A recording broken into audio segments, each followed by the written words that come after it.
Yo, welcome back to another one. And we gonna definitely get a shorter intro coming in here. Seriously, I had time to go to the store. Long ass countdown. We go, hey man, we gonna get us a shorter intro, man. Hey, look here. I ate lunch, burped, For real. and everything else. You had a Acme Acres dynamite wick length of time to get on here. Golly, you ain't kidding, man. Hey Chris, do Shucks. me a favor. Can you What? send me a link to this live? For some reason, man, my phone. It's hard to explain right now, but my boy's trying to get in and watch this, but I can't get him the link. Can you send it to He's me? trying to watch from the YouTube channel. Yeah. Yeah. Yeah, what's up, brother? Do this. Go to. Is he in the group? No. Yeah. Is he in our group? No. No. He's just Okay. he was on here last time, my boy Clay. He just likes watching us old heads get hyped up about old school stuff. So, All right, let me he's like, send "Hey, you. hold on." Let me send you the YouTube channel so you can send it to him so he can get on there. But, Oh, hey, Chris, you know what? I Chris, accept it. I told you, Sweet Lou wanted to get on here. Oh, well, let me send you the YouTube channel too. Then Shit, I should be able to get on here. I don't know how to send it to him. I'm lucky I got on here. no, I'm gonna forward you the YouTube link, and then you just forward it to him. Copy and paste. Boom. You act like that's easy for me to do. I'm retired, man. I ain't got to read no more. But hey, what other thing read? Damn, I stopped reading when I retired. I'm done. Shit. Hey, bars. I don't blame you. Sorry. Man. All right, let's see, and then Sure. yeah, tell them that's the link right there at Transformers Third Party Kingdom. And that's the YouTube link. Hey, pardon me, man. I'm gonna forward it to him. Shit, I'm gonna kick myself out. What?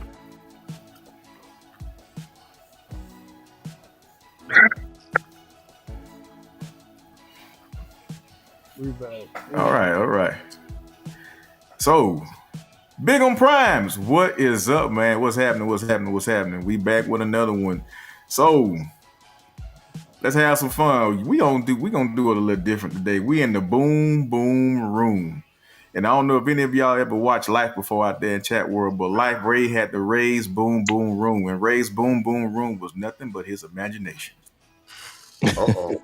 Uh-oh. It was nothing but his imagination, the boom room. So guess what we gonna do today in the boom room? Hey, it can be truthful. Hey, it can be fictional. It can be wishful thinking. But nothing is off limits in the boom room, even for you out there in chat world.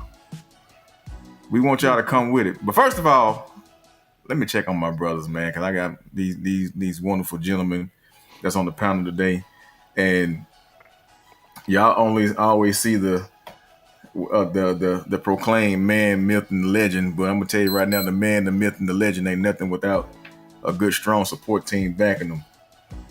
Mr. Dynamics, how you doing today, this evening, my brother, man? I am good. I'm blessed, chilling. Had a good dinner with the family. We watched some dividends and learned about some portfolio stuff. So we good. All right, I'm gonna come back to Frozen in Time Larry right now, but he's frozen in time right now. DJ, how you doing, man? Hey, doing fine, Chris, man. Doing fine. And yourself? Man, I can't complain about nothing, man. It's Friday and I'm amongst y'all, so man, look here. I can't complain about nothing. Amen to that, brother. Amen to that. Hey, old Ryan Stack Packs wrapping up on Hooked on Phonics, man. How you doing today? Man, you know what? Hey, I'm here and I ain't out driving around. All right, we'll take that. You know what that say? You know what it says? Been a good week. Hey, good week, man. Good week. Glad you say, brother. That's right, man. Hey, everybody out there in chat world, man, let me see what y'all got going on. How y'all doing out there this afternoon?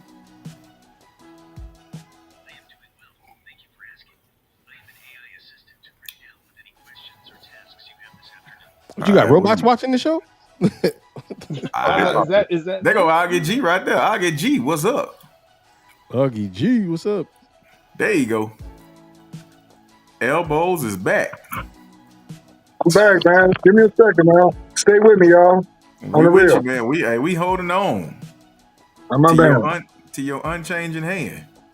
My man. I'm trying to send my boy the link, man, because he need to get on here and talk that talk. You hear me?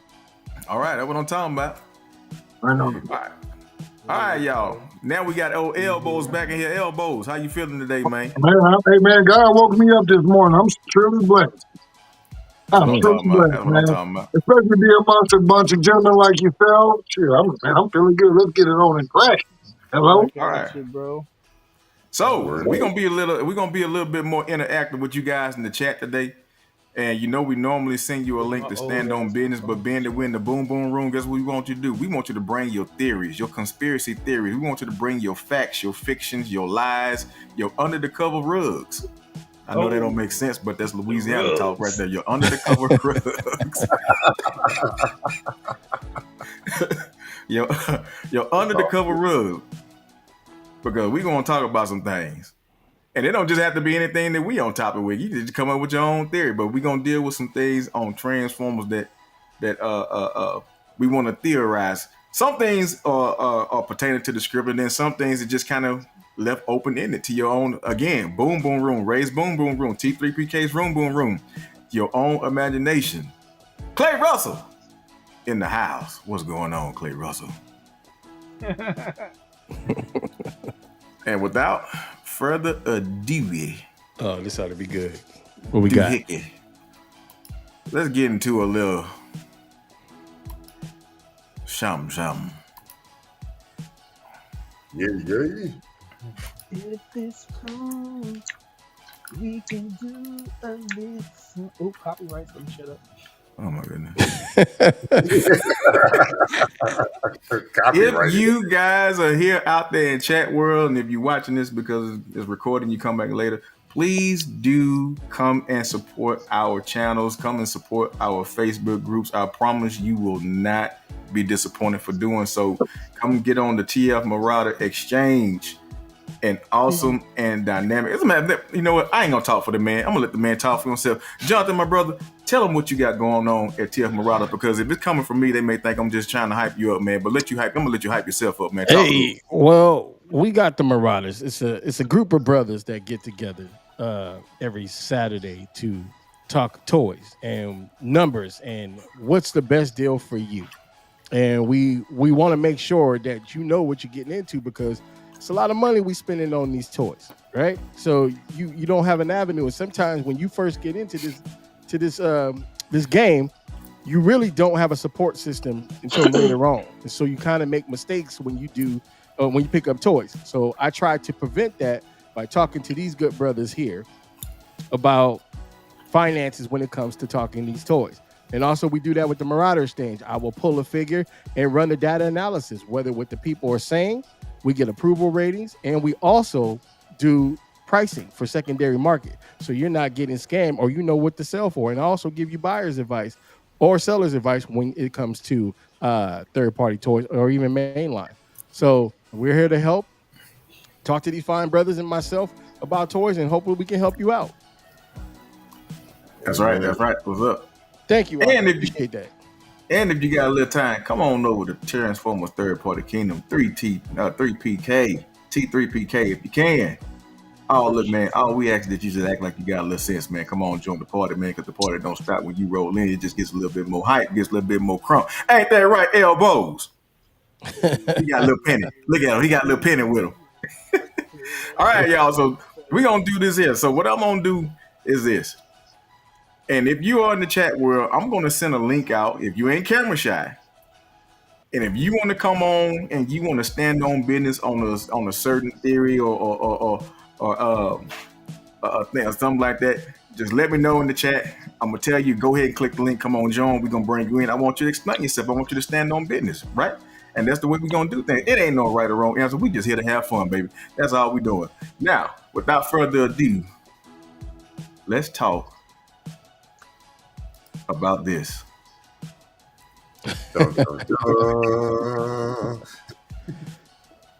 We in the boom boom room, and tonight it's Jonathan's lore. Why my Kango so big? He got me with that Steve Harvey hat on.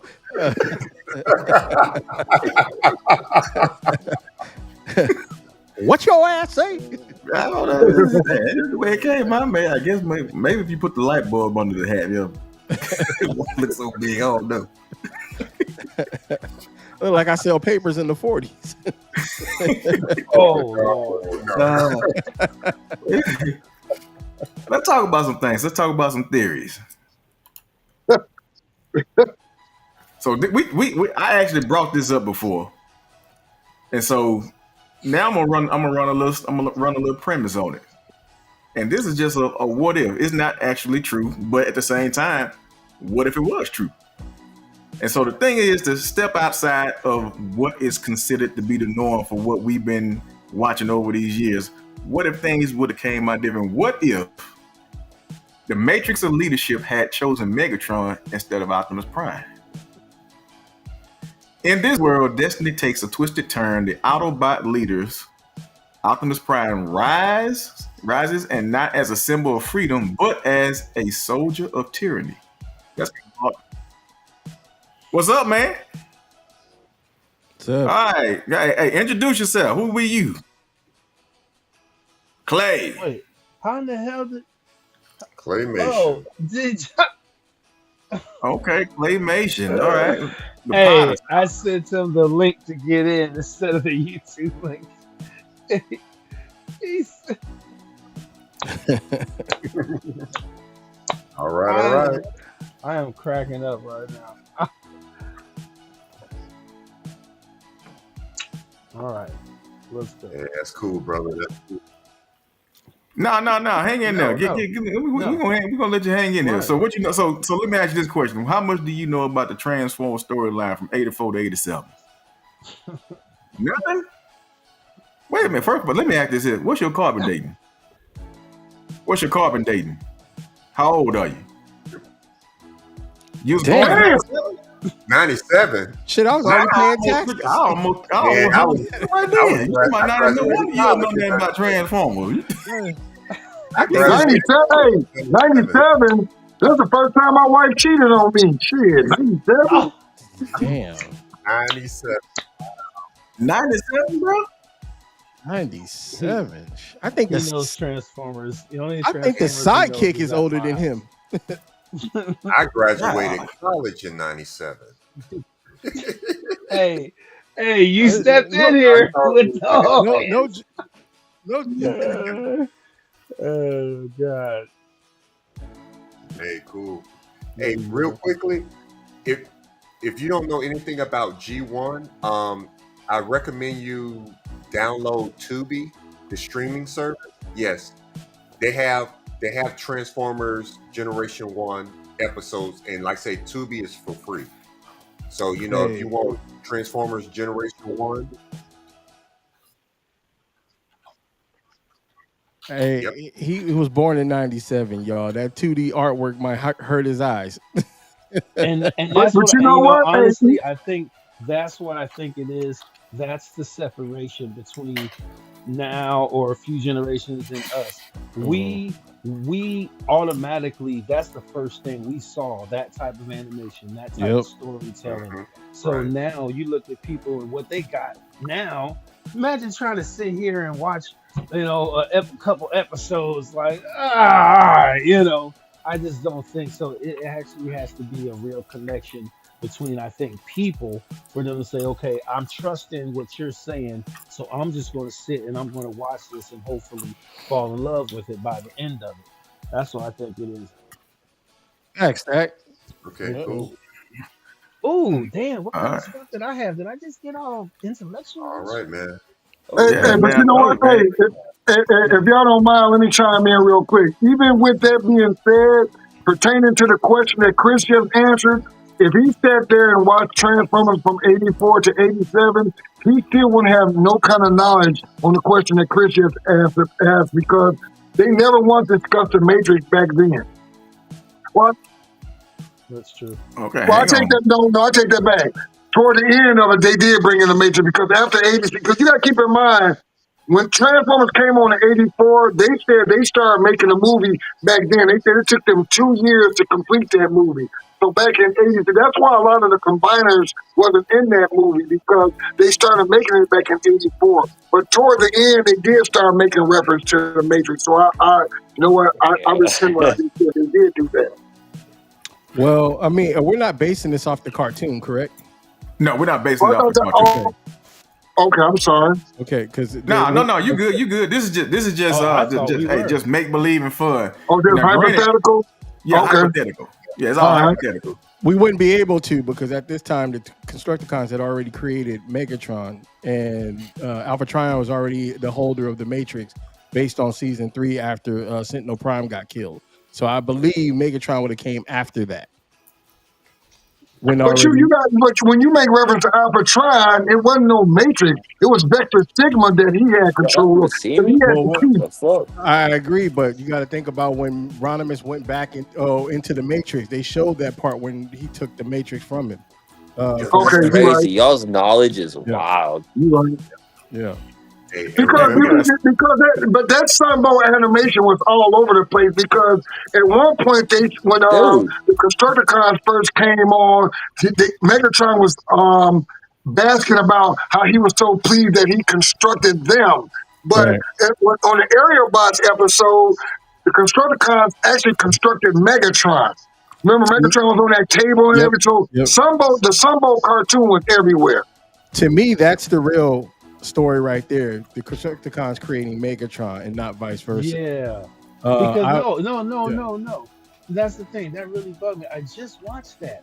And it was Megatron saying, good thing we invented, you know Yeah. what I mean, built the Right. Constructicons here in this cave. So Right, what he was it? basking about creating them.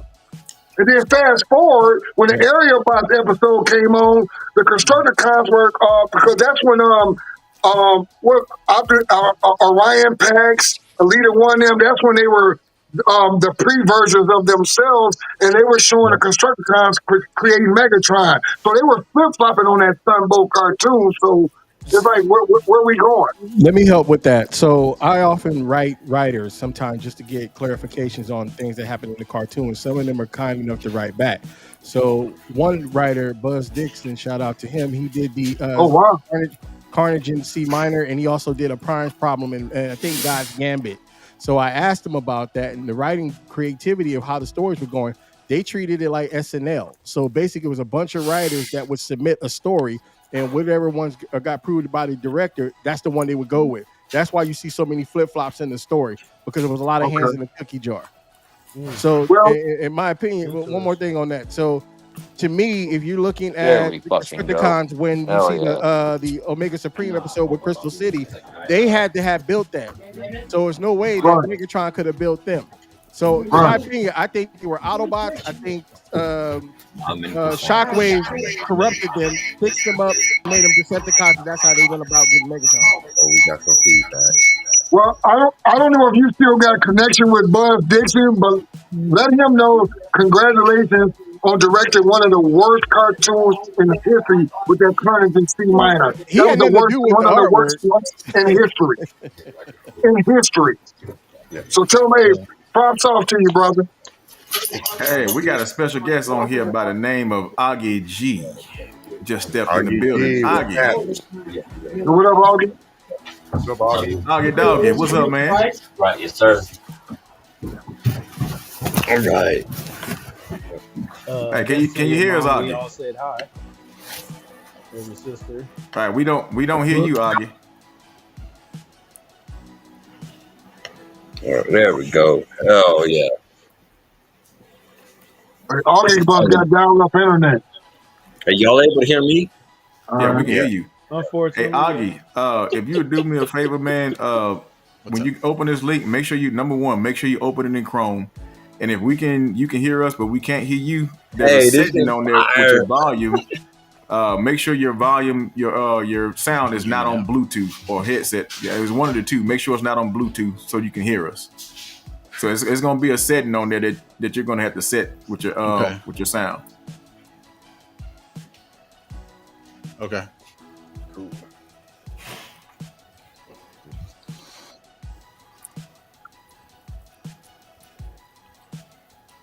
Can y'all hear me? All right. Yes. Yeah, we just heard somebody who just spoke. Clay. Oh, that's Clay. Yeah, we can hear you. Hell yeah, sweet. I just switched to my laptop over my phone, so I just wanted to make sure. Cool. Yeah, you good. Yes, sir. Bet. You don't hear me at all? Yeah, there you go. We can hear Can you y'all now, hear me at Augie. all? All right, cool. Yeah, cool. we hear you. All right, let me just bring the mic a little closer. Yeah, I was just saying, I'm doing well. How are y'all doing? Doing good, man. How you? I'm good, man. And I had to jump in when you mentioned the what if about the Matrix going to Megatron. I mean, you know, this is a storyline I wish they did. Like, he's so powerful. Like, I think he could have overtaken Optimus if the writers just wanted to go that route. But in the 80s, we were all about heroes, you know, heroes taking the day and good always triumphing over evil. But, you know, when they went into the IDW phase, Lost Light, you start going into darker storylines. Even the 86 movie had some darker moments, right? If they had Right. approached that storyline more, I think even today, I definitely want to read that story. You know what I mean? Okay, Augie, let me lay something on you. Yeah. Because I actually brought this up in one of our chats, right? So, what if Megatron was really kind of an anti-hero? On the sense of he's not Decepticon, he's not Autobot. What if he is a secret agent of the Quintessons, and the Quintessons were really the good guys, and the Autobots and the Decepticons were really the tyrants that robbed the Quintessons of all their resources, of all their power and things of that nature. And Megatron was the one set on the course to bring it back. But in order to gain the trust of the most powerful faction, you got to do what? You got to get your hands dirty. You got to get them bloody. You got to get muddy. And he fought his way up through the ranks to gain that respect and that trust for the greater good, setting all his code of ethics and morals to the side. Mm-hmm. You talking about like the Thanos Infinity Gauntlet Yeah, storyline? we on that. What you think about that? I actually think that what was the movie before Rise of the Beasts that the Bayverse made? I think it touched on it when they Last Kingdom? brought her back. The Whichever last one night it or was. something like that. Last night. Right. Sorry, my memory ain't great, so you're gonna have to help me out. It's easy to forget those. No worries. Yeah. Papers, what? But didn't they touch on that? They went more into the AI aspect of like, okay, it's alien AI, they're Cybertronian, they're fighting, they're squabbling in this little war that's taking over and destroying a planet, and then their source, their Gaia, so to speak, is coming to take over again, right? And Right. They touch on so many different elements in that one. So I think that would be a phenomenal storyline. I think absolutely. But then would we introduce a Galvatron aspect in the future? Would we introduce any of the other parts of the storyline that came later on in the current, saga? Augie, I think you have to bring this into like how we do WB cartoons, like the DCs, the short stories, and make it its own entity. I think you can't put it in the lore because of just it would be hard to challenge that if you're doing a G1 or if you're doing IDW, it would have to make sense. So I think a standalone movie would make more sense as him as the anti-hero, a different That's Earth, if I might add. Yeah, that's Hey, fair. Chris, let me chime in real quick, bro. You know what? Well, We actually have an answer to your question that you asked about that, about Megatron getting the Matrix. Remember the episode Burden Hardness to Bear? That's when Galvatron had got the Matrix from Rodimus Prime. Remember what happened to him? It was kind of productive on him having a Matrix. Everything was happening bad to him for having a Matrix. Remember the episode is called Burden Hardness to Bear. That's when Rodimus Prime was questioning himself as the leader and whatnot. He felt that he was unfit to be the leader and everything. That episode answered the question that you were just asking. Hey, let me challenge you on that. So Go ahead. I would say that since Galvatron is infected with Unicron, I think that also made them want to get back to Matrix. I think if it had been Megatron, I think he would have suffered the same fate as Scourge. Okay, well, I think that's fair, but now we delving into something that deeper than what we actually saw. But that's a fair question because Yeah. you're right, because Galvatron was a part of Unicron, and anytime Galvatron tried to usurp anything that Unicron had planned, he would suffer from it. So that's a fair question. You're right. Hey, you're really thinking outside the box today, brother. I'm just having fun, man. I'm just having fun. Well, I know that's Scourge is- what we're here to do. yeah. That's a good thing. Right, that's right. That's what we're here for. And you know what? And you're right. Because anything Galvatron did counterproductive to what Unicron wanted, he was affected by it. So that's a good statement. I would say his only chance to become a Matrix bearer, or at least for it to work, would have been Web World, because that's the only time we ever seen Galvatron as the anti-hero. And he's saying, you know what? When I was younger, when I watched that episode, I hated it. But now, watching it now, oh, he snapped on there. That was one of the better episodes. Galvatron snapped on that episode. There was some good to his character, at least for that Yeah, it moment. was. It was. Yeah. All right, so now I got a question for all y'all. So what I'm gonna do now, I'm gonna base this off of the limited information that we saw in the cartoons, but I came up with a whole conspiracy theory just based off of Call of the Primitives, the Dinobots origin, Dinobot Island, and was it the Desert Dinobot, or the desertion of the Dinobots, right? Yeah, the two-part episode. Yeah, it's a 2-part episode. So this is what I'm gonna lay on y'all. So we understand that Vector Sigma it supposedly gives the Autobots, Decepticons life and personality, right? Right. But Vector Sigma was not used on the Dinobots. And then when you start really looking at the creation of the Dinobots, Ratchet and Wheeljack created them, right? No Vector Sigma. They created them on Earth, no Vector Sigma. But then when you got Dinobot Island, what did they do? They instinctively tried to protect the energy that was within inside Dinobot Island or the Time Warp. But then when you go to the Call of the Primitives, guess what happened? They started being called. So what if the Dinobots that Ratchet and Wheeljack built were nothing but a host for an ancient essence, such as the Dinobots, something, because we understand about Primacon. What if on Dinobot Island, the essence that they were trying to protect was actually Primacon? And then when you come into the Call of the Primitives, what were they answering? They were answering Primacon. So what if the Dinobots were well beyond, which is, and if you think about it, when they were first created, what did they do? They butted heads with Optimus Prime because there's a sense that they were well older than Optimus. But do you remember I don't think it was older. I just think they thought they were more powerful. Remember Wheeljack and Ratchet built that thing for their heads? Yep. The personality component, like upgrades. Yeah. Didn't that do something to them? All it did was improve their memory and probably just their thought process. To me, they got installed with Chat GPTs, in my opinion. Large language models that could grow and prosper. But we saw the evidence of how high the intelligence became based off of those accessories they put in their brain, based off what we saw with Swoop in part 2 of that what was the episode? The part 2 where he was with Carly and Spike. Swoop showed a lot of promise as far as how smart he was. Yeah, that's right. Yeah. True. Yeah. That's true. Dang. Guess it's Well, figuring some stupid Just to step in here real quick. Come on, DJ. About what you said, Chris, about the Primacron being on Earth. Well, apparently we all know it seemed like Primacron was here before time, so to speak. So Yep. it is a possibility that something during his time happened in which his consciousness split into various parts, in which part of his consciousness, fell on Earth.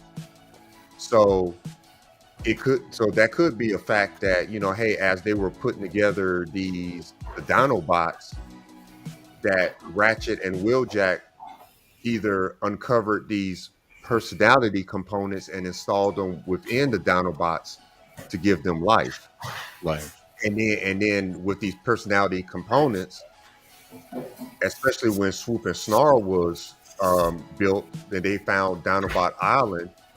Maybe they figured out there's a connection between us and Dinobot Island, which also went back all the way to Primacon when they found them out on that proto planet. Yeah, what's up, Prime? Can I say something on that? And I think DJ is on to something. It's also possible that there were other Autobots that were damaged during the crashing into the volcano, Exactly. where they were not being able to be recognized by Teletran 1, as we saw with Hauler, who only made that one appearance, and God knows who else was on there. It could have been duplicates of like Sideswipe and whoever else, maybe some dead records, we don't know, and then got transferred into the Dinobots. So that's a possibility. That's a So possibility too. let me say this. When we talk about the personality components and whatnot, I think that's like a totally separate entity, because remember when Starscream created the Combaticons, he just created some lifeless robots until he went to Cybertron. Remember, he stole those personality components from Cybertron, from those Decepticons that were incarcerated. So when we talk about personality components, that opens up a broader horizon of things, because he made the Combaticons, and they were just lifeless until he put those personality components of those encaptured Decepticons inside of them. So when we say that, then we open up a different entity of what are we talking about in regards to the personality component. Right. And they And was personality gangsters components, too. yeah, and personality components could be another word for spark. Agreed. Makes the most sense. Yep. To upgrade. Yeah. Yeah. Okay. So let me throw a little twist in it down there, because we talked about this too, and especially when we start dealing with the call of the primitives. All right, because I started saying, okay, what if the call of the primitives? When we understand it called out to everything primitive, but what if where would have Deathsaurus came in at this point? And my theory is, as ancient as he is and as primitive as he is, I think he's kind of twofold, because when you actually watch Transformers Victory, even though he's a Decepticon, he's more diplomatic, right? But what if, in turn, he is kind of the alternate side of the Dinobots, kind of show more of the evil side that they could potentially be. But at the same time, because if you think about it, the Dinobots actually share kind of somewhat the same mindset that Deathsaurus does. They're really not Autobot, they're really not Decepticons, but therefore whatever they deem Whoever worthy the to follow or strongest protect, or is. whoever the strongest is. And if you really think about Deathsaurus, he's really the same way. Does anybody want to chime in before I say something? Go ahead. Go ahead. Okay. And according to Deathsaurus tech spec, do you know who he tried to model himself after? What is that? We at the Apollo. You got to applause. Hey man, thank you. Thank y'all. But but according to Deathsaurus tech spec, he idolized Megatron. He tried to go off of everything Megatron did. If you read Deathsaurus text spec, it says verbatim. Well, I'm not going to say verbatim. I'm just summarizing it. It says he led the Decepticons after how Megatron led them, and it was so funny. I'm like, what about Galvatron? It specifically says Megatron. So I was just so like, damn, that's crazy that Deathsaurus had some connection with G1 Megatron. Google it. Look at his text spec. And that's why I bring that up. I'm like, well, you know what? Because it said Deathsaurus, he was like enamored with Megatron. So I do believe he would have became the next leader had the show continued. Like I said, Mad Kings don't last forever. I think Zarak would have ended up killing Galvatron at some point had they kept going on the path that they were going, wherever they were going to, after they admitted defeat. So Deathsaurus would have made a hell of a character for season 5. Yeah, true. I agree. Yeah. Also, Hey, I'm gonna say this, man. Y'all don't know, bro. I swear to God, I'm not being funny. I'm getting hyped as hell with talking to y'all about this, because man, y'all are really broadening my horizon. My wife is asleep. My wife got to get up in 30 minutes. I'm gonna wake her ass up right now and tell her about this podcast right now. But go ahead. Don't do it. Don't wake her up, man. Don't wake her I'm up. just saying, brother. This shit getting me deep as hell. I'm dead ass serious. Yeah. With Deathsaur, especially with his transformation mode, it could be a theory that Deathsaur was created by Primacron and sent out from Primacron to search for more Transformers, in which Death Star came across Megatron and became one of Megatron's, generals, so to speak.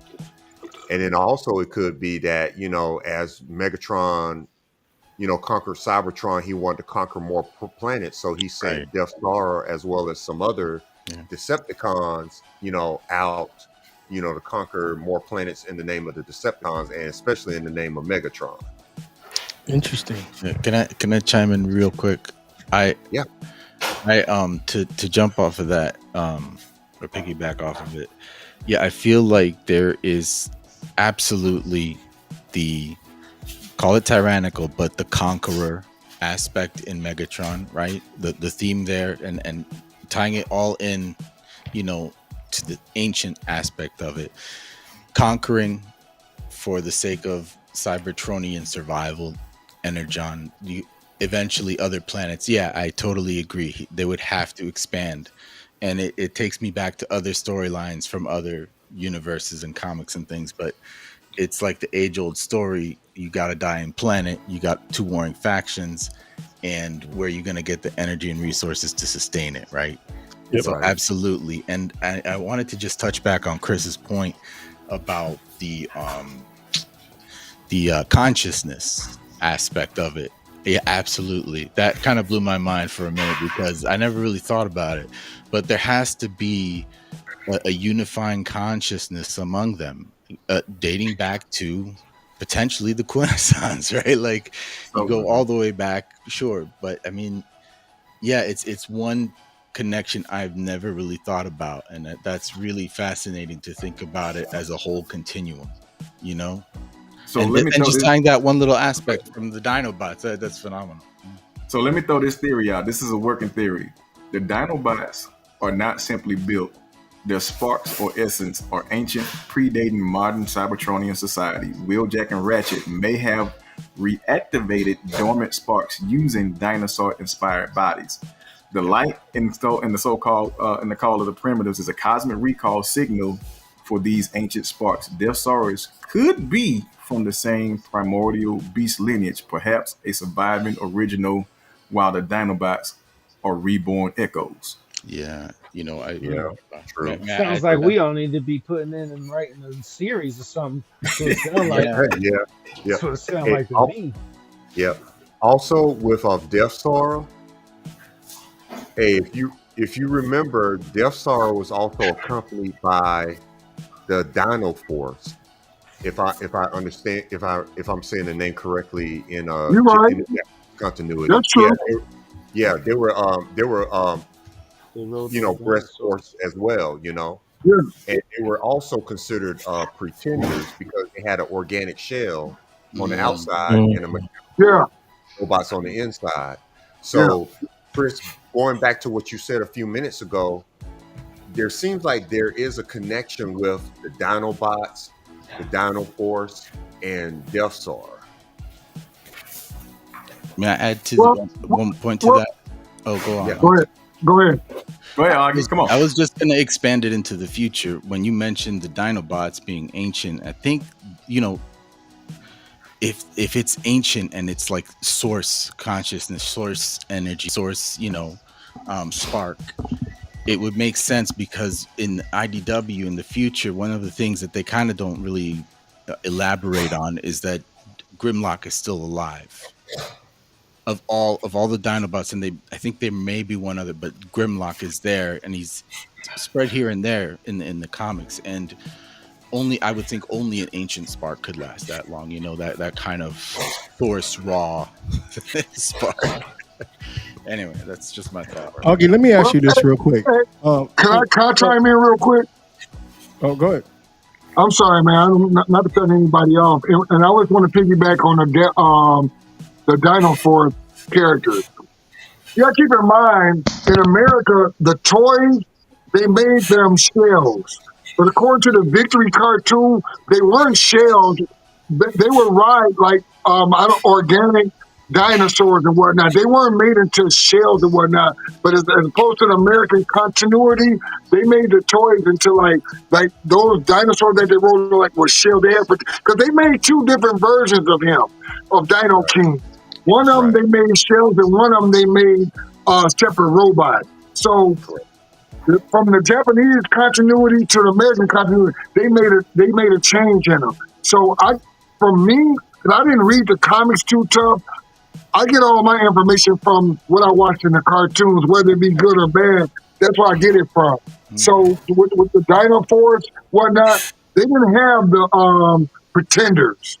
But in the Americanized version, they made pretender shells out of them. So that's what I just want to say about that.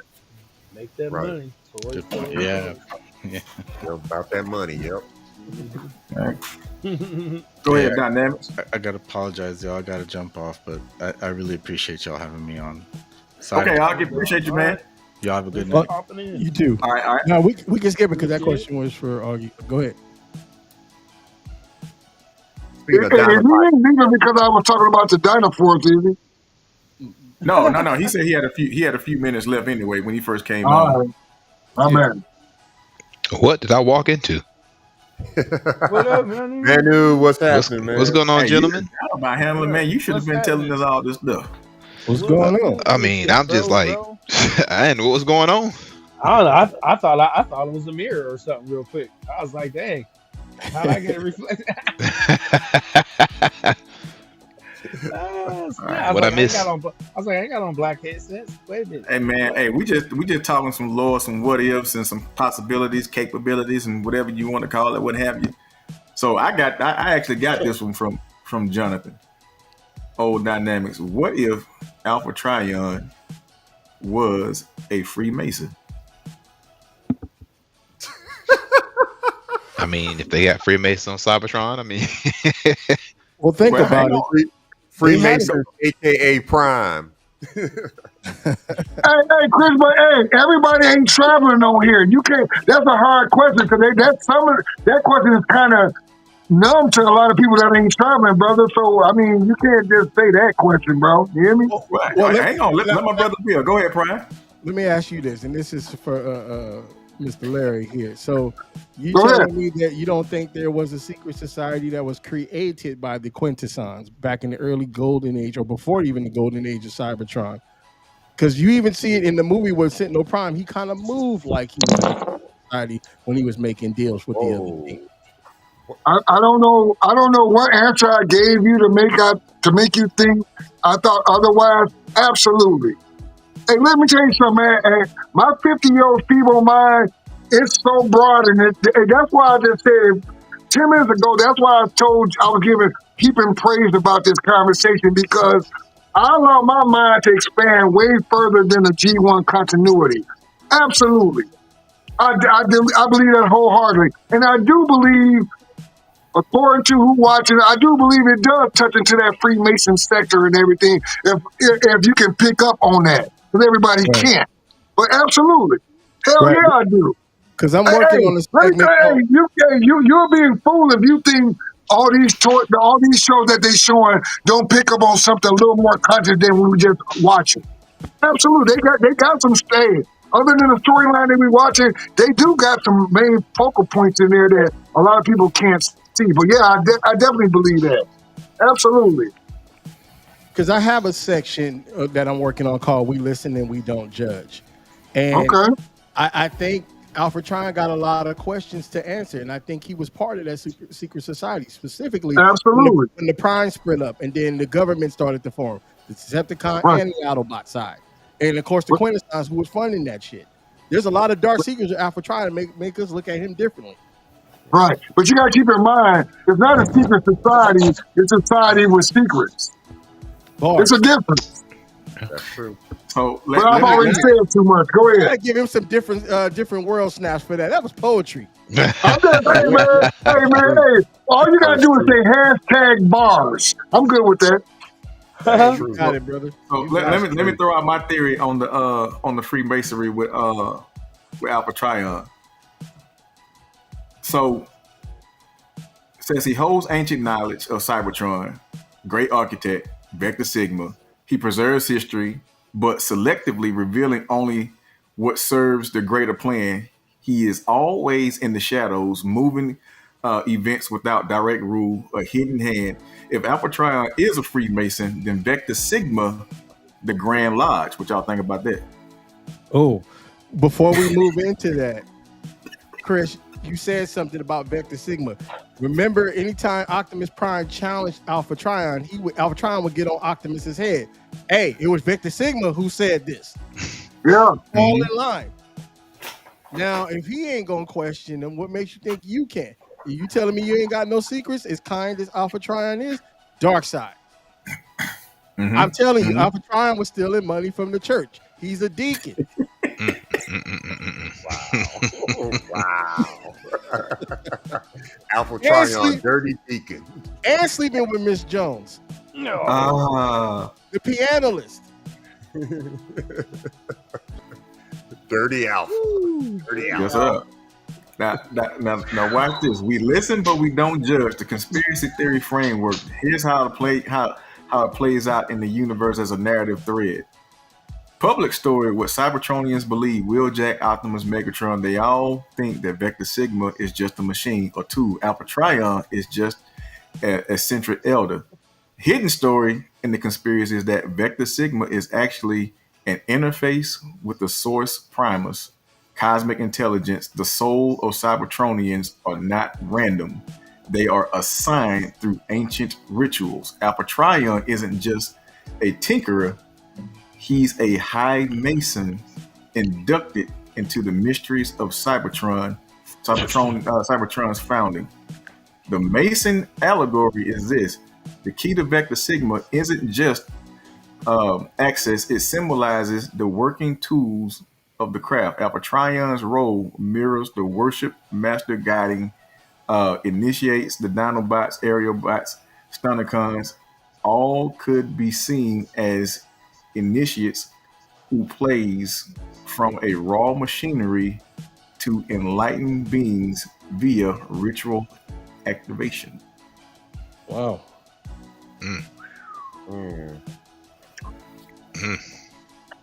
So, Say that twice, right? like Prime say, "Oh, dirty draws ain't what he claimed he is." Now, I'm not saying he ain't done fantastic work, but I'm just saying a person who is in charge of history, knowledge, and what happened in the old times and are some of our greatest books throughout history, they've been altered. And some of them don't even tell the truth, or pages are missing. Or the right people are not getting credit for what they deserve to get credit for, even for if your intent was good or bad. Yeah. I mean, like, for instance, the Holy Bible. There's more chapters to the Bible than we actually realize. Believe it or not. Watch this. All right, Jonathan, let me throw this one on you. So, if we stretch the conspiracy lens a little wider, here's what we get: something spicy. We listen, we don't judge.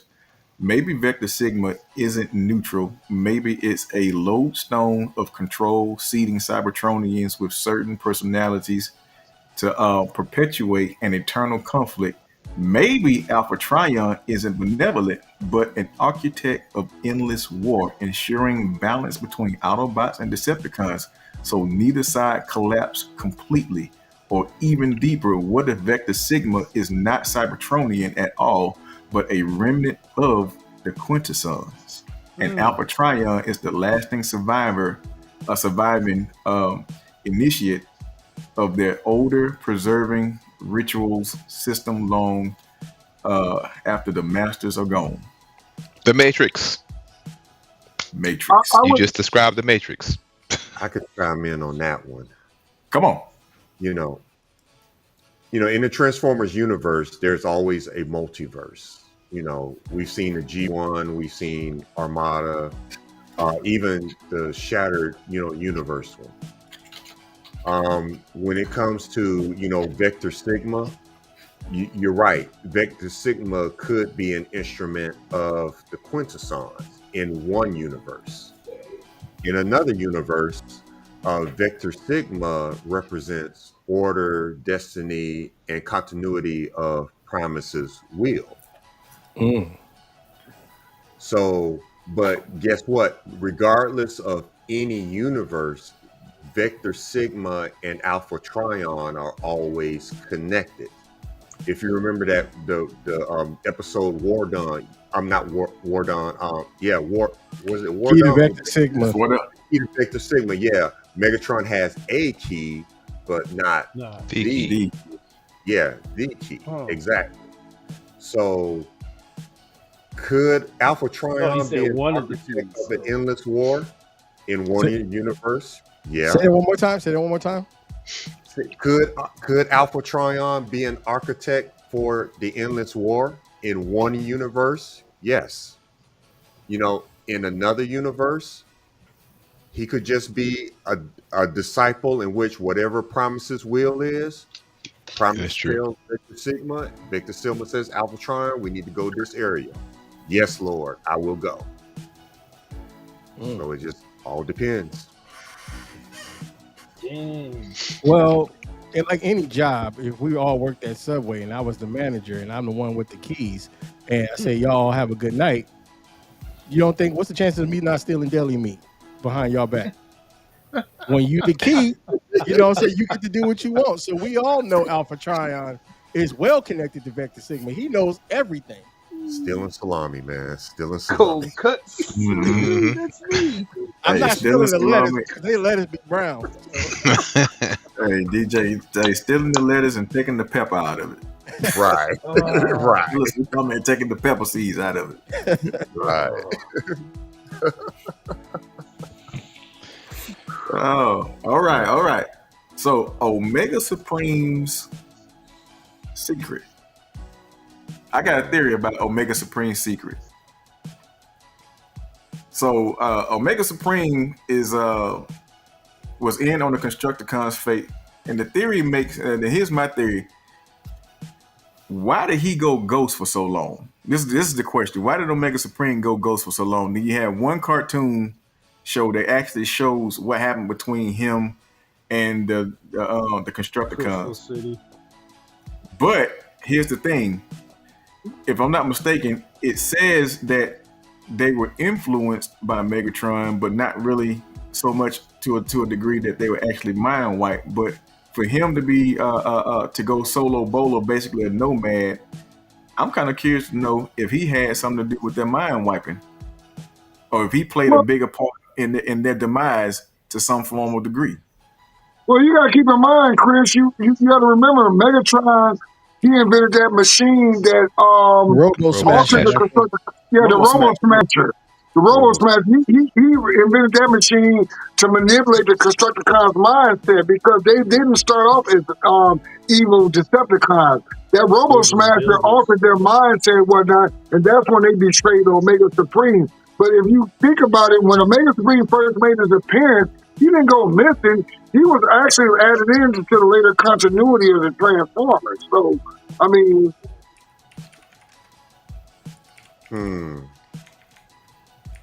Someone's typing. So that's So- interesting, given the Go ahead, fact Manu. that one of the reasons why Omega Supreme doesn't have much of a personality is because he was somewhat altered, not fully, by the Robo Right. Smasher. Right. Right. Oh. So That's maybe he good suffers a shit. little bit from some PTSD because of the trauma that he suffered and being crossed by people you thought was your friends, and he ain't even absolutely. Absolutely. So Also, there's a term traumatic brain injury There you because go. because the Robo Smasher was trying to alter his personality, but it basically Omega Supreme destroyed it before he was able to reprogram him. It could be a TBI. But then again, when Optimus asked him to talk like a normal Autobot, he actually did. Yeah. So Yeah. I think that was more trauma to where he has a vendetta against Devastator and the Decepticons, because Right. he lost his shit every time he got to see them. Hey, but before I forget, hey, what does TBI stand for? Traumatic brain injury. Oh shit, I might have had that.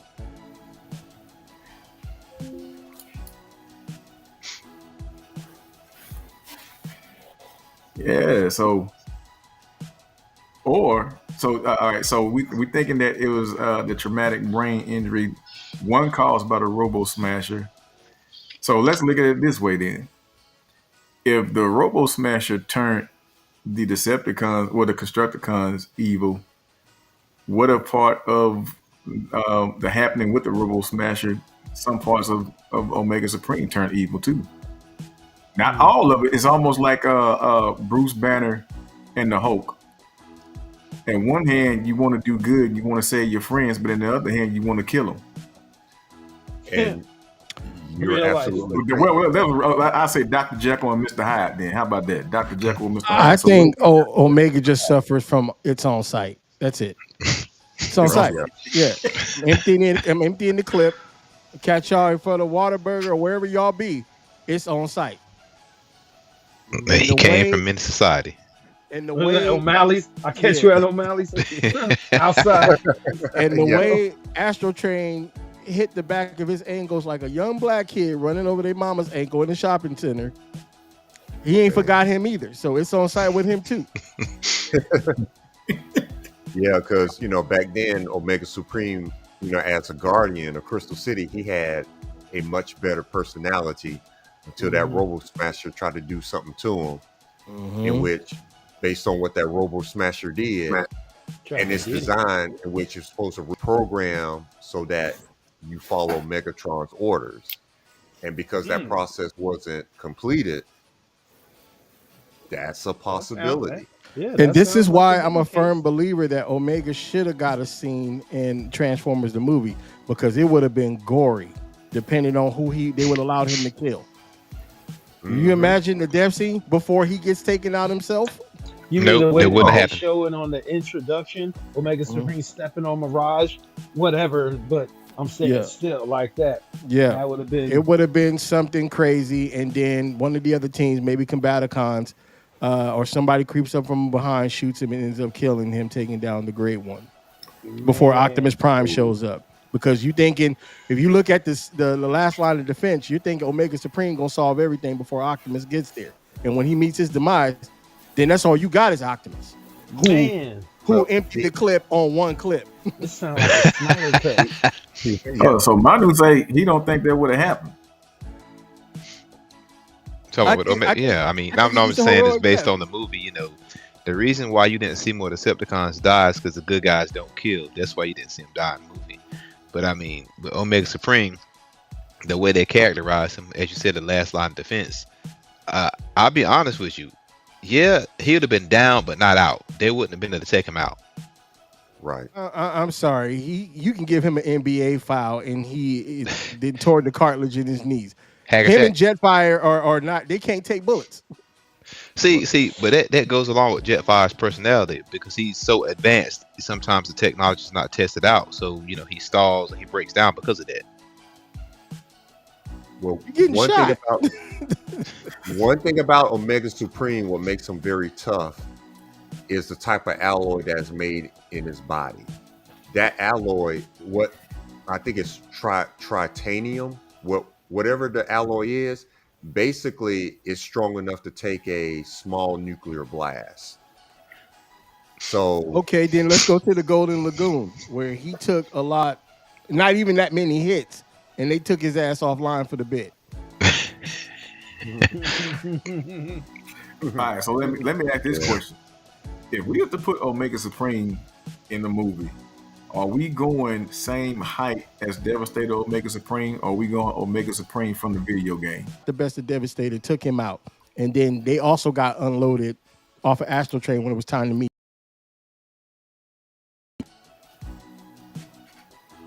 Yep. I took that.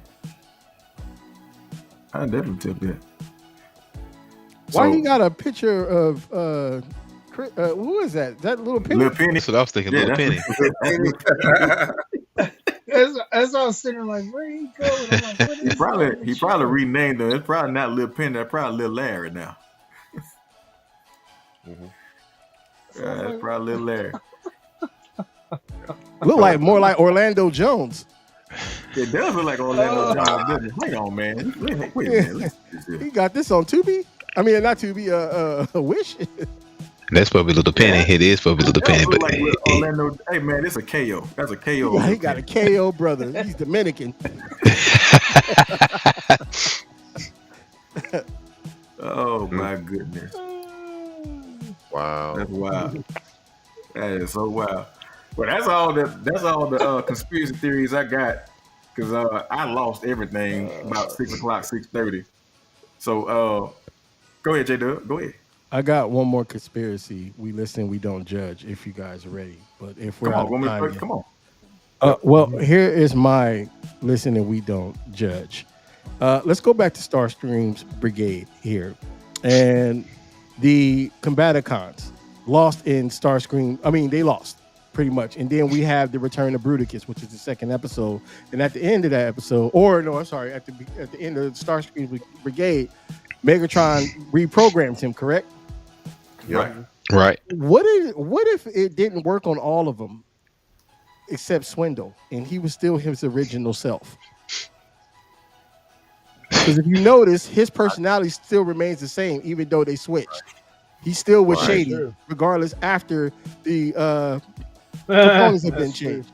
And if you think about Web World, who tried to put the hit on Galvatron? It was Wow. Swindle, Motormaster, and Laserbeak. How the hell did Swindle get Motormaster to get on board with this, let alone Laserbeak, who could easily go snitch back to Galvatron? Laserbeak don't like Galvatron. Right. Yeah, So it's to strange. me, I think Swindle was planning his own brigade. Hold up, I'm tripping. Laserbeak. Think about it when Web World, when they came up on Cyclonus, and it was like he was tired of getting bashed around and all of that, and they had that conversation. And it's like either you do something about it, or we're gonna do something about the both of you. When they was getting ready to turn on him before they took him to Torculon, Yeah. Yeah, that's Swindle. true. You're right. Because and Soundwave didn't mention nothing because Laserbeak recorded everything. Everything. Right. Yeah. Because if you remember in the in seasons 1 and 2, Laserbeak would always be near Megatron, either on Right. his arm or on his shoulder. If not with Soundwave, with Megatron. But when he turned into Galvatron, you never saw that. Never. That's right. Not even Ratbat would go near Galvatron.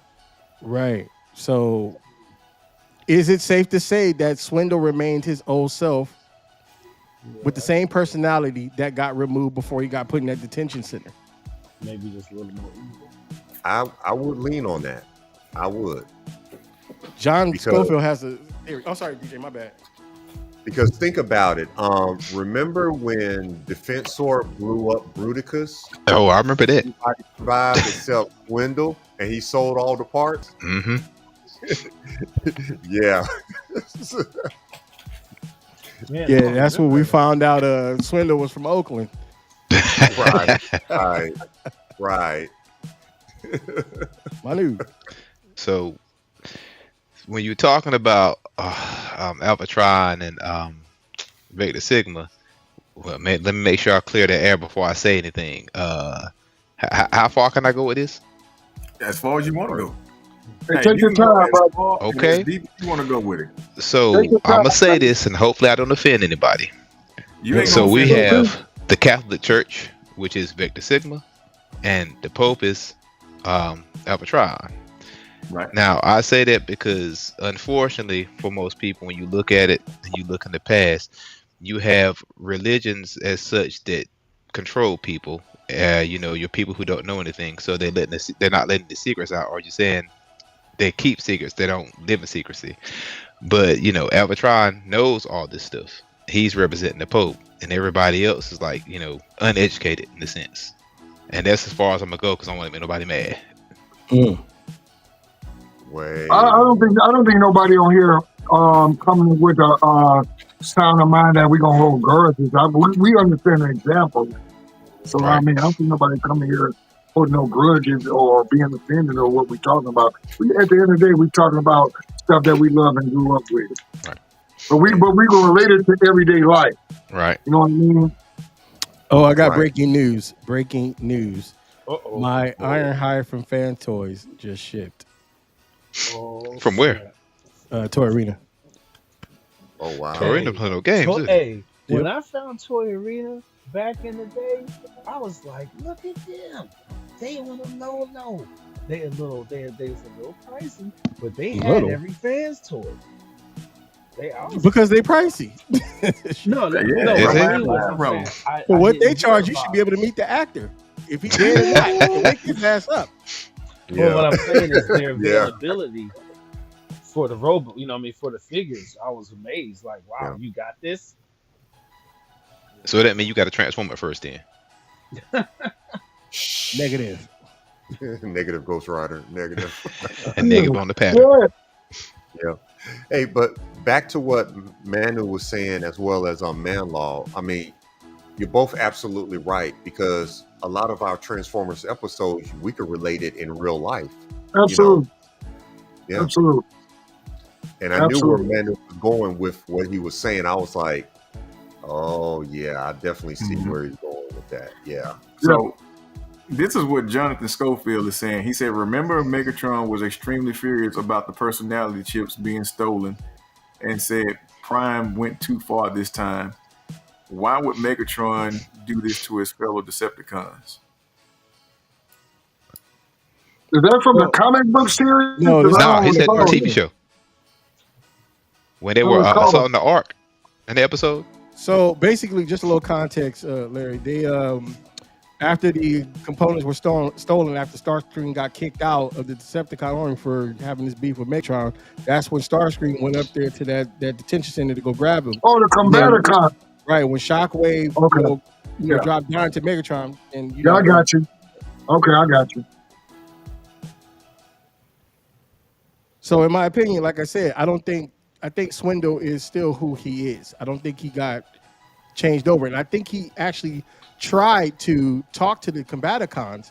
That's why he was okay with selling them, Mhm. because they wasn't on board. They already been corrupted. So I got something for y'all asses. I mean, this is an opportunity to take y'all out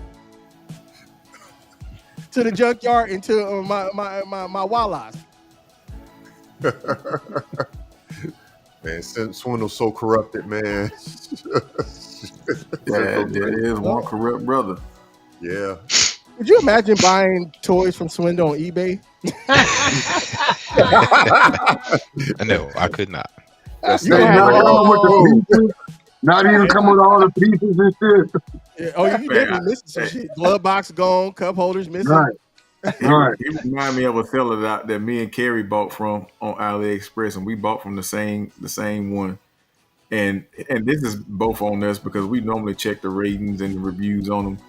And we both got a Chinese version of a AAA battery.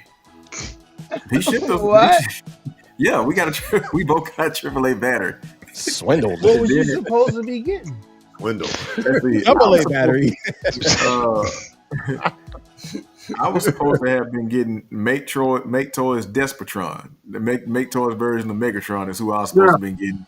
Right. And Carrie was supposed to be getting. God, I don't remember who he was supposed to be getting, but we both supposed to be getting Transformers, and it showed that it shipped and everything. When we got it, he got a AAA battery. I got a AAA battery. We emailed him back, like, hey man, we didn't get what. Hey, we told, hey man, we didn't get what we were supposed to get, man. What's up with this? Hey, and he gonna tell us, close your mouth. Whoa. Hey, you gotta keep in mind, man, when they ship their products, customs don't verify that it's what you order. All customs do is make sure it ain't nothing potentially dangerous. So once they get that tracking number, it's gonna show that it's shipped to your location and everything. Customs ain't gonna look and see this is what he ordered and this is what he got. They've been doing that a long time. Hey, speaking of, has anybody ever seen that advertisement with the brass knuckles with the shockers on the end? You ever Yep. seen that?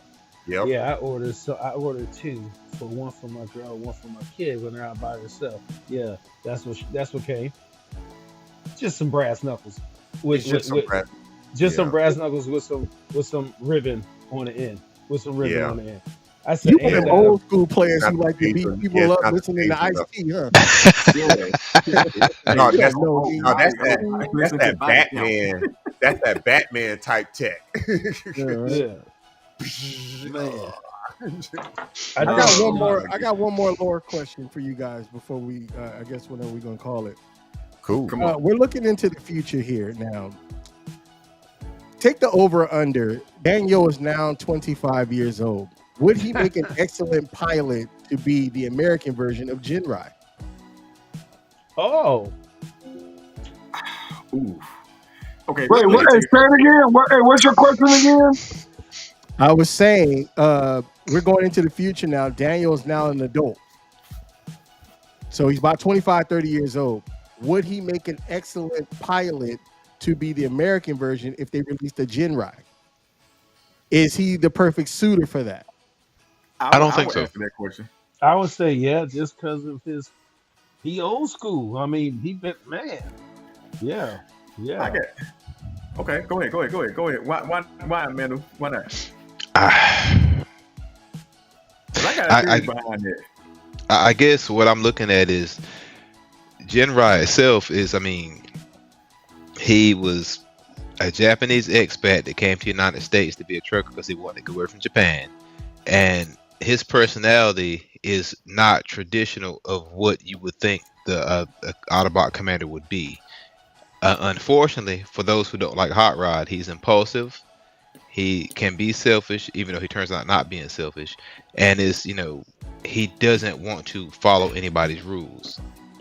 Manu, can I say this before you finish that? Yeah. But remember, our timeline is a bit different since the rebirth didn't happen, so things would be different. Let's put Daniel in the EDC, top of his class, hot shot, 80s, dude, you know what I'm saying? Like, he just lives by his own rules. And now they are Tom trying Cruise and Top Gun? just about. And now you got to look at Daniel as this new dude. They got this new program where they're trying to, what's that word? I always forget, with the headmasters. They're called what in Japan? Transectors. And now they're trying to adopt that technology to run a new program where they're calling this one, whatever they would call it, Jinrai in America, Power Master Prime. This is what's leading up to Daniel becoming the next pilot for that, and a bunch of other guys who are in that same system where it creates a new show. This is where I was going with that. But also, Daniel will have the most experience because he's already been a headmaster for RC. He already been out there squabbling. Okay. I think he. So let me put my spin on it. Great call. I think he would be a perfect candidate for Jinrai. But watch this. I think he would also be a perfect candidate for Black Zarek. And I'm going to tell you the reason why. Who would have the most to gain as far as experience when with being a transector? Because number one, like Orion Pack said, he was a headmaster for RC. But this is what would have been the turning point for him. Daniel got very, very severely injured by the Transformers War, which could have turned him dark and been a perfect candidate for Black Zorro, being Black Zorro. That's true. Or made him the perfect candidate for Jinrai as well. Or since Transformers is highly favored and they look up to Star Wars, is it possible Daniel could take the Anakin way? Just have that hate in him because Spike is always grilling him. True. And Spike abandoned his ass, just took off. Right. What about my think about that. Didn't that happen? Didn't Cerebros didn't Spike just leave? Hey, good point. I think that would be I think because you look at the timeline right now, it's 2005. This is back in 86 for us. So I guess the timeline would be 2044. So Daniel's what, 10, 12 in 2006? Mm-hmm. So he'd probably be a little older. Daniel almost in his 40s. Yeah, Right. he got emotion. He got something built up. Pops is gonna leave me down here on the planet. Just take off, don't say nothing. Mom's Carly disappeared, ain't say nothing. What I'm supposed to be doing? Yeah, he probably mad. Yeah, Black Zarak, you ain't lied. You ain't lied. You ain't lied. I see it now. I'm mad already. So who's going to be his opponent? Do we want to give Dirk Manus and Marissa Fairborn a child? Because in the comics, I believe they had a daughter or a son, right? Well, I know Marissa Fairborn was Flint and Lady J daughter. I know that. Right. But I think she ended up getting pregnant that night at that dance. Yeah, well, For the sake of theory, we could say yeah. Because we know that we know, when he got between her legs, he said, "Damn, it's mimic dust in here too." He hit that. It does disappoint children that we hope you are in I'm gonna knock the dust off that. Got him a case of the space mites. For real. almost dropped my Star Toys on that one. Yeah, because if you turn down the volume when Lightspeed showed up, and he said, "Hey, we got your test results back," and he kissed her goodbye, it looked like she was pregnant. Yeah, and he he just was kind of like, dipping. "Hey, I can't be no daddy. You fix my ship, peace." Mm-hmm. That's why he wasn't tripping off the coins, because it was gonna go back to child support anyway. Wow. There's interest on that. We know that. Facts. Oh my goodness. Wow, man, that's wow. Good shit. Hey, that's good shit. Oh man. That's cold. Oh, I wish I'd been thinking about. I ain't even think about all these theories, man. Y'all deep, man. Y'all wow. Hey man, it's just there. They left it out in the open. I just been intrigued. Yeah, man. Possibility of It's this endless. so much on That's right. that. Man, I think I'm gonna watch all of it again. Yeah, I think about, hey, when I hang out with y'all, I think I'm finna start from the beginning to the end. Yeah, man. I'm sitting up here like, damn, when did they destroy the Combaticons? So Wait, what? before I forget this here, and we keep saying it because y'all was talking about how the creation of Megatron was done, but notice what we keep alluding to. Something changed with those Dawn aerial bots. Everything keeps changing with the aerial bots. Yep. Anytime they come into play, the storyline changes with the aerial bots. Mm-hmm. It never fails because Is it because we had this conversation the last time. They are going and creating certain anchor points in time, and they're altering timelines and time branches. Mm-hmm. In a sense, I don't know. For some strange reason, in a sense, I think the aerial bots are. Well, all combiners are connected to Nexus Prime, which is the first combiner, but I really think the aerial bots are really You're really what?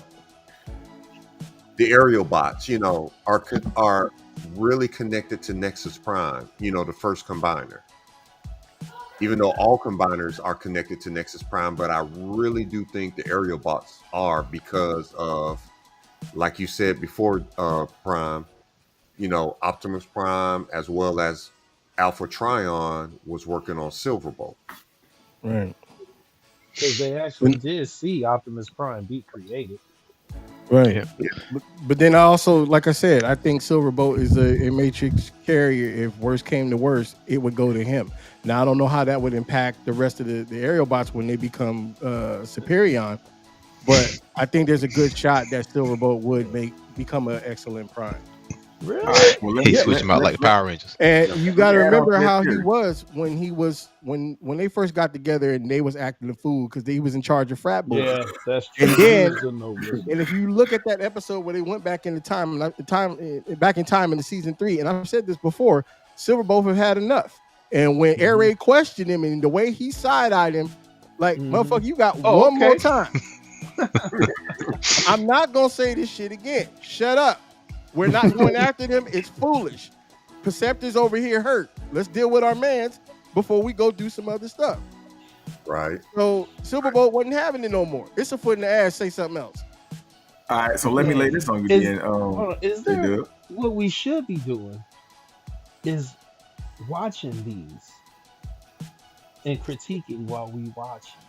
Of course. Yeah. That would be awesome. Starting with episode 1. Let me know. I got no time. And Stacks, I got one for you before we head off. Let's talk about the appearance of Cobra Commander and that machine that he used. Do you think at any point that same machine that turned the Autobots into humans was the same machine that they used on Cobra Commander to turn him from Snake back to human? No. That episode called Only Human, right? Yes, No. sir. No? No. No. No? Similar technology, but not the same machine. Not the same machine at all. Okay, well, let me turn off this burner because I thought I was cooking. Well, hang on.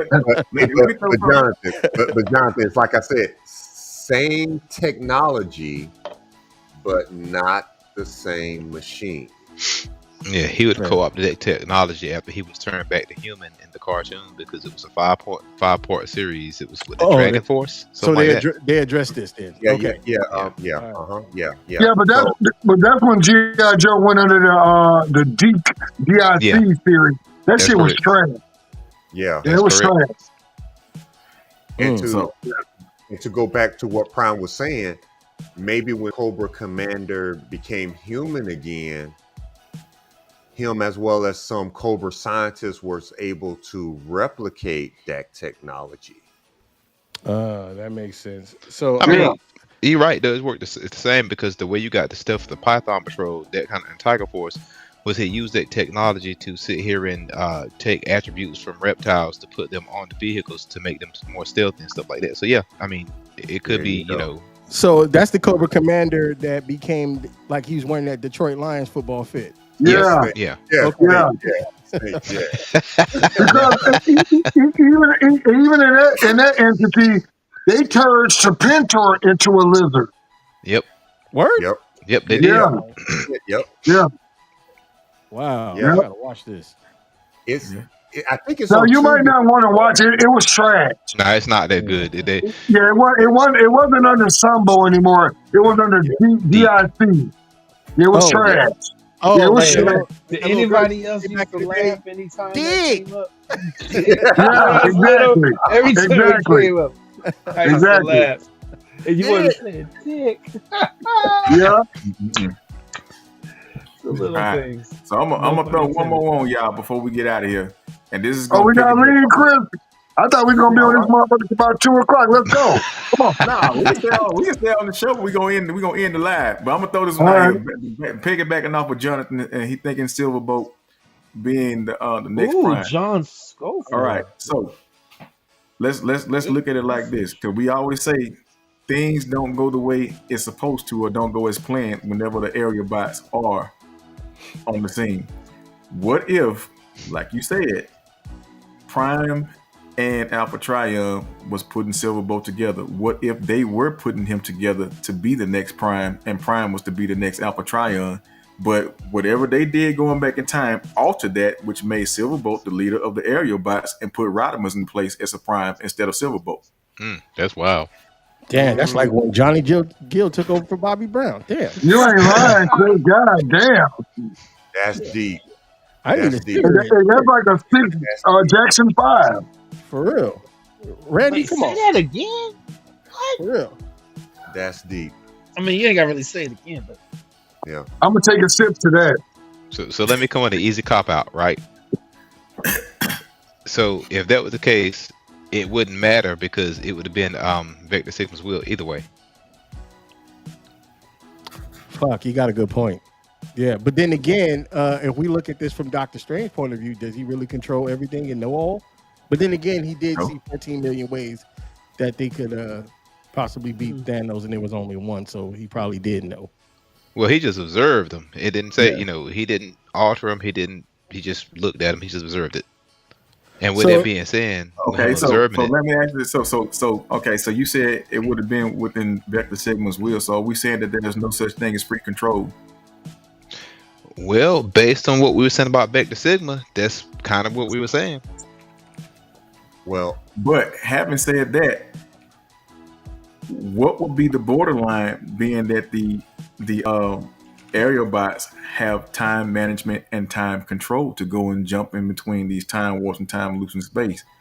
I mean, because he is supposed to, Vector Sigma is supposed to be knowing all, and he's supposed to see everything coming. And if it was within his will, was it really within his will for Silverbolt to be the leader of the area bots and not a prime? And for Rodimus, who is so unsure of himself, but truthfully speaking, this actually makes a lot of sense. Maybe Rodimus knew that he was not supposed to be a prime, and the reason why he doubted himself so much. Well, that's a good one, Chris. Yeah. That's a good one. yeah. Damn, that's a real good one right there, bro. Yeah. Yeah, because he got himself to it. He never thought he was worthy. That's a good one right there. Because if you the bearer of the matrix, you just ordained. You're not questioning that I should be the bearer of the matrix. That's a good one, Chris. If you look into that deep, that's good as hell. Because he never thought he was supposed to be the bearer of the matrix. Never. Never. He questioned that all the time. Happy when he got rid of it. But do we throw in the Micromaster into this conversation now that we know the 13th Prime? Does that hold any weight? And does that change his opinion of how he actually operates? Well, you know what? That was something that I was going to get into it with y'all because I have no knowledge of the 13 primes and whatnot. And I was going to say, I be reading the text messages in the morning and whatnot about these different primes because it don't take nothing for me to start jumping down another rabbit hole. I be seeing y'all with these primes and I'm like, God damn, I don't even want that shit. Now I do because y'all keep on putting the text messages and stuff on. I'm like, man, you're right. I was going to tell Chris, hey, man, take me off the fucking text message thread because not only are y'all waking me up in the morning, y'all making me spend money on shit I don't even want. Does that make sense? Cause hey, bro, I ain't gonna lie. I'm all into these motherfucking 13 primes, and right now I only got one of them. Hey, brother, I got 12 more motherfucking primes to get because of y'all. Not because I want them, but because of y'all. You're welcome. Hey, man, I'm messed up psychologically like a motherfucker. So Prime, I'm gonna throw one on you that's gonna be real heavy, and I'm gonna leave it at that. Dealing with the 13 Prime, and you're talking about Hot Rod. So if we're dealing with the primes and there's the 13, and we don't have an Optimus in that lineage because it's only 13, and maybe in some universe Rodimus knew that he was not meant to be a prime like the Optimus Prime, but he is something greater. But if you take the toy, which is the Star Convoy, and watch how they actually got it, you got the micro version of Rodimus inside of Star Convoy, which alludes to that he's the center of all of it. That's my point, and that's what scares me about this because Hasbro just left us hanging, putting out this toy with no explanation. To me, if you go into the Covenant, and I think DJ can testify to this, that I think he had his mind erased, and then he got sent somewhere, and then ended up as Orion Pax. That's who Star Convoy supposed to be really is. And then you think of the Micromaster, and this is my own opinion, I think the Lion-O effect happened to him, where he got put in some castle and woke up right before Transformers the movie started and just blended in like nothing happened. And then got forced to be a damn prime because of what happened to Optimus. So basically, the Aerial Boxing came and fucked up the timeline. Right. See, the interesting part of that, man, you're right. The Aerial Box got a lot to do with us being fucked up right now. That's right. So the funny thing we sit here and say is when you sit here and make the statement about Orion, him lose his memory, and some of the writing that happened between in the line continuity, that's pretty much what happened is Optimus Prime, when he pretty much did the City of Angels thing, when he decided not to be an angel, not to be a prime anymore, his mind was erased. And so when he got the Matrix back and he got the knowledge, it was, oh, I am one of the 13th Prime. That's one of those stories. And when you sit here and make the statement about Hot Rod, the mini Hot Rod being the in the center of it all, that alludes to the idea of what IDW did with Ultra Magnus, or was it IDW? No, it might have been Dreamwave, where Ultra Magnus was an idea, not really a transformer. And so he had the armor was Ultra Magnus, but you had a bunch of different smaller transformers that would go in and be Ultra Magnus. So that could just be an idea, you know. Well, here's what I'm also going to say, and while you were saying that gave me the idea that Micromaster and that Star Optimus Prime, they shared the same fate, and I think they're equally as given to the Matrix. That's why it chose Hot Rod. So yeah, there was no other option for him because these two were the only two left at this point in time until you got Silverbolt. And I'm also blaming the Aerial Box for my hair loss. Or we could go with, the law of parsimony. The simplest answer is always the right answer. It picked him because he caught it. Hey, I caught a foul ball before, but it wasn't worth shit. With a sore hand. I need Wow. to know where you got that spinning table back there. That's what Oh, Amazon. Oh, goodness. Amazon. that one Hey, back so let there me floating around back there on your left behind you, Amazon. Yeah, Amazon. Yeah. Yeah, I think I hey, paid a little bit over 100 for it because it's a 24-inch circumference, and it can hold about three. It can hold 300 pounds. Oh, How fast does it go? Let me see. I turn it up, transform, be flying all over it. Hey, What? that's all I have. That's Hey, the fastest what? right there. That's the fastest it can go. Okay. Watch tonight. They're gonna be like, "Hey, y'all, we got an influx of sales on these spinning tables." Mhm. right. So if we sit here Because saying the aerial bots will sit here and screwing the timeline up. they did. No, I'm They not saying they did. didn't. Yeah. So let's see. Was Megatron fly? Yeah, he was flying that episode, so I can't say he got they got the different flight from them. The Seekers were already flying. But Manu, let me ask you this though. Right. But whose logic in time theory are we using? Because I base it off of Back to the Future.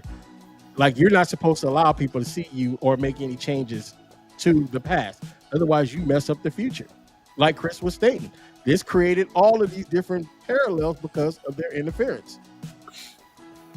And like I said before, when they sent Einstein back in time, he was gone for what, 10 seconds? He was gone for 6 months. So the aerial bot should have been there for at least 6 months. No telling what they could have got into, and that's his own story in itself. Well, that particular time theory is probably the grandfather paradox. But here we go. See, y'all make me talk about something I do not want to talk about. Hey, take your time, brother. Where's Neil Take deGrasse? your time.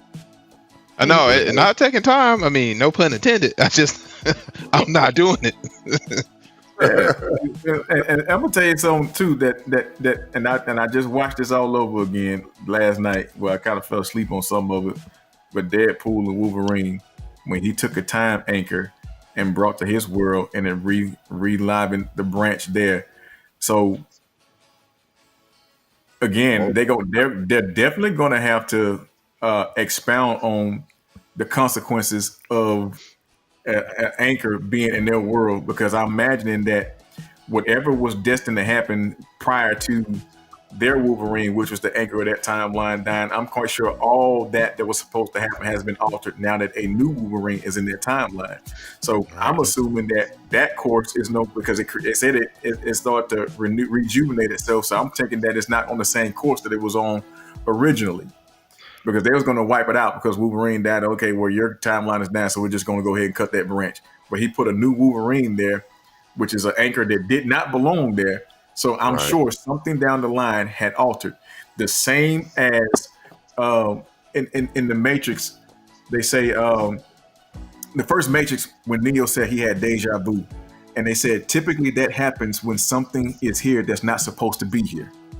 So if the aerial bots is cutting a blazing path through every timeline, how many timelines did they alter? Because number one, they were not supposed to be there. Number two, like Prime said, they were exposing themselves, not supposed to be seen, but being seen. How many timelines have they jacked up by doing that? Because when you start looking at a lot of these series after the aerial bots, look at all the different time warps.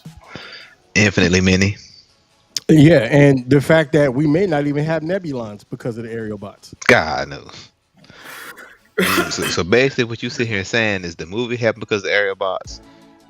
Super God Master Force happened because of aerial bots. Victory happened because of aerial bots. Beast Wars happened because of aerial bots. Hey, can I answer The that? Bane movies happened because of aerial bots. Yeah. Whoa. We don't want to place blame. No, that's too far. They didn't go Multiverse. that far. I would Multiverse. give anything just for them to make these cartoons again, but with these backstories, with these questions that we wonder about. Like, just do something new. Take what you're hearing from us, the fans, online, and you see how passionate we are about it. It makes some storylines, gives us some new animation. Because I'm gonna tell you what, my 50-year-old ass will be tuned in, whatever app it's on, every night, like I used to be for Smallville and Arrow. Okay, I'm there. I'm there. Okay, Stats, Chris. let me, Yes, sir. hold on. Let me tell the stats real quick. So another writer who did the Starscream Brigade, I think his name is Michael something. I forgot. I talked to him in IG, and he told me they never go this deep into the story. They just did it to fill this week. Right. They had the time. Yeah, right. So all So- the shit we talking is just smoke, unfortunately. So Chris, Yeah, let's I have a talk mean- about the anchor points in I'm the selling all Marvel my universe. stuff. Fact. Okay. So, if I'm not mistaken, because I ain't seen the movie in a while, we're referring to Old Man Logan, who died in the movie of adamantium poisoning, and we're talking about the Wolverine and Wolverine and Deadpool, who killed all the other X-Men in his universe, correct? And we're also talking about the Wolverine who died because his battery was just running down, and he saved kids, and a tree took him out. Right. Yeah, that's the one that died of adamantium poisoning. That's Yeah. So basically, you have a timeline that's been completely eviscerated in Old Man Logan, and you have a timeline that didn't happen. So I don't see any overlap or how that would cause anything calamitous for him coming over to Deadpool's timeline, because he didn't exist anymore in that timeline. It's a completely different Wolverine. Yeah, I wholeheartedly agree. Now you're the mathematical genius, so I'm gonna throw something on you. So from this morning, when you woke up all the way to now, how many versions of yourself is it? Infinitely many. Infinitely many. So you can think about it like this: there's 60 seconds in 1 minute. There's 60 of you right there, right? And then let's go back to the movie, what is it, The Time Traveler's Wife, where in one iteration of it, I don't know if anybody ever seen this movie, The Time Traveler's Wife. At the end of it, he dies, but he keeps jumping in and out of time. And so he's kind of stuck in a time loop, because you got to think from the point in time that he was born all the way up to his death, there's infinitely many versions of him. When you think about it, look at Kasar.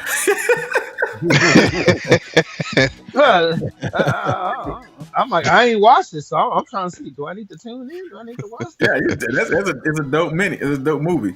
So now that version of him was taken out, because remember, with the adamantium poison, that timeline was on a set path to do something, whatever it was, we don't know. He died, right? So let's say if that was to be the course of that timeline, him dying and everybody just continues to move on, or something gets worse, something gets better. We don't know. They never did reiterate on it.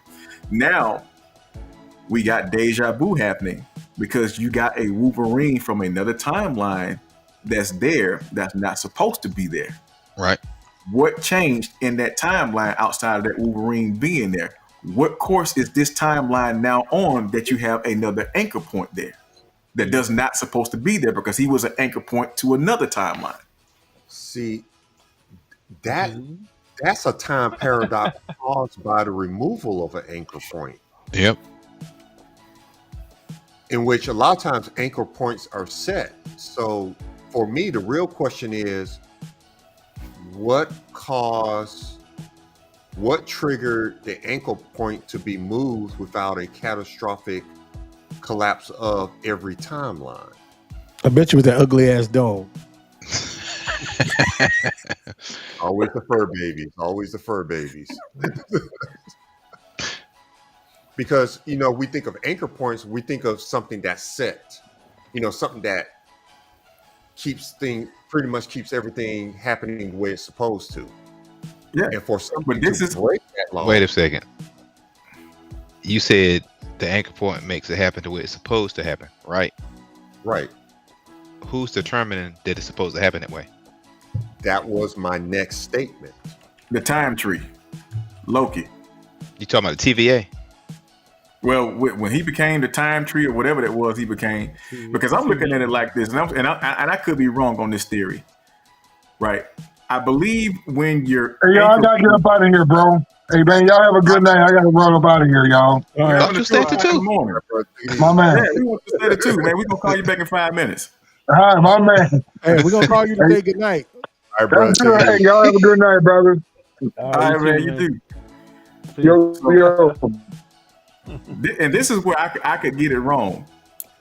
I believe if your time point or your time anchor carries out his life mission or whatever it is, the extent or whatever predestined to do, it has that set course. But I believe when you lose that time anchor prematurely, I believe that's when you get caught in that time loop. Everything keeps recycling itself because it goes back to the question: how many are you, or is it in this time point from the time you got up to now? So Lord forbid, just using this as a hypothetical. If I take Manu at 9:31 out right now, I still got Manu 9:30. I still got Manu 9:29. I still got Manu 9:28. I still got Manu 27 all the way back to the beginning. So that's an endless time loop that's going to continue to circle itself.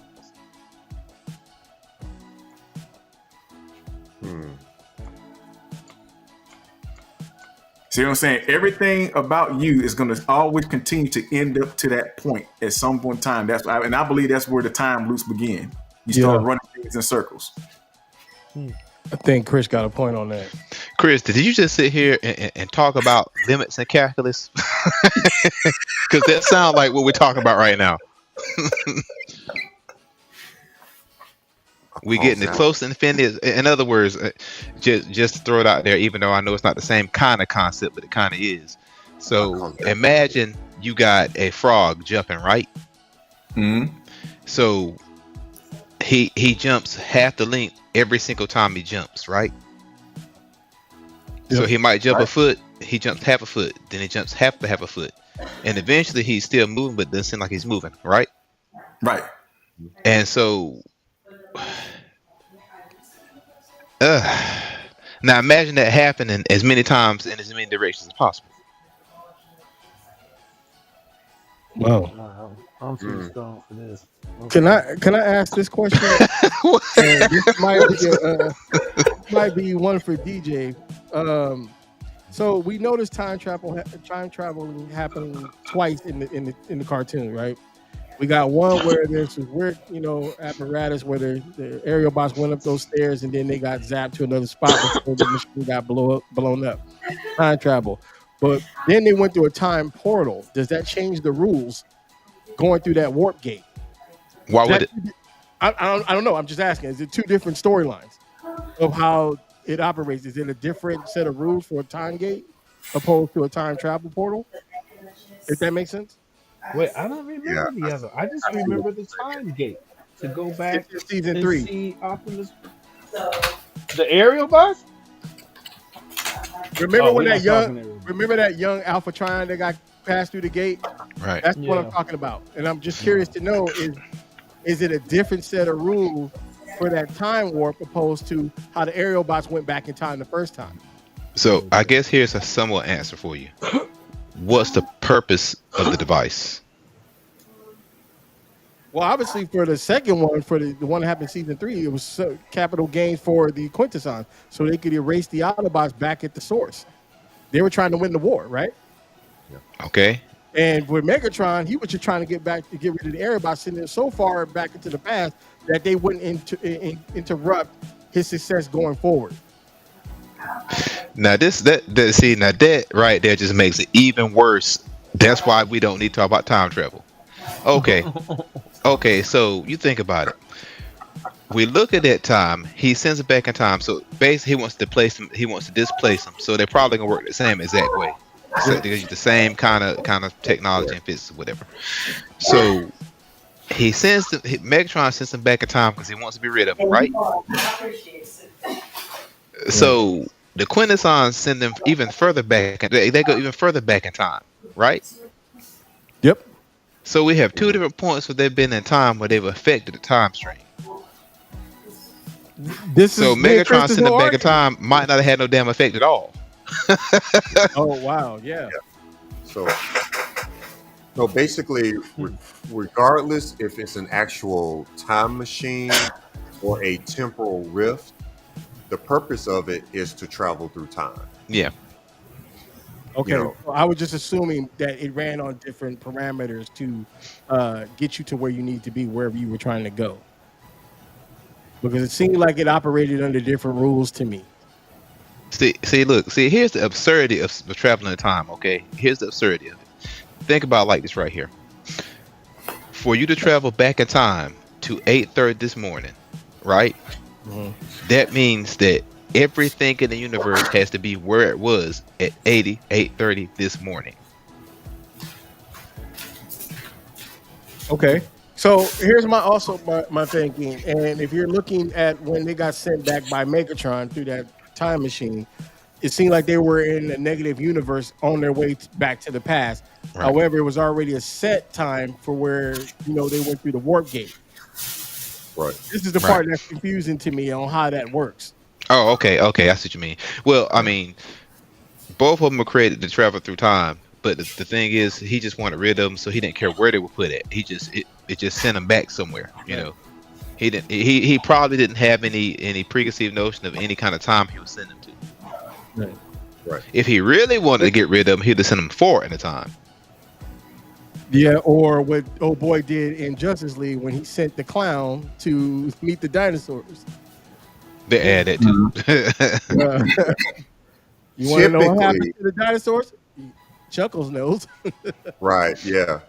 Typically, the rules of time would be the same, regardless if you're using a time machine Mhm. or there's some type of natural phenomenon that causes a temporal rift in time. Now, Typically, they're the same. given those two instances of time travel, 1A and 1B, does this put the aerial bots in some type of figure eight loop?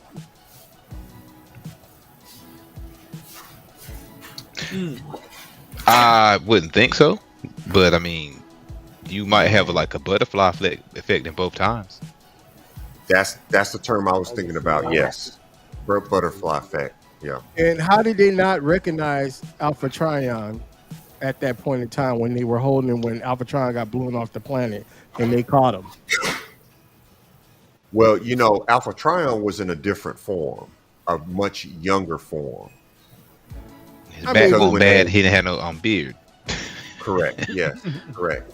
Because when they first met Alpha Trion, he was, older.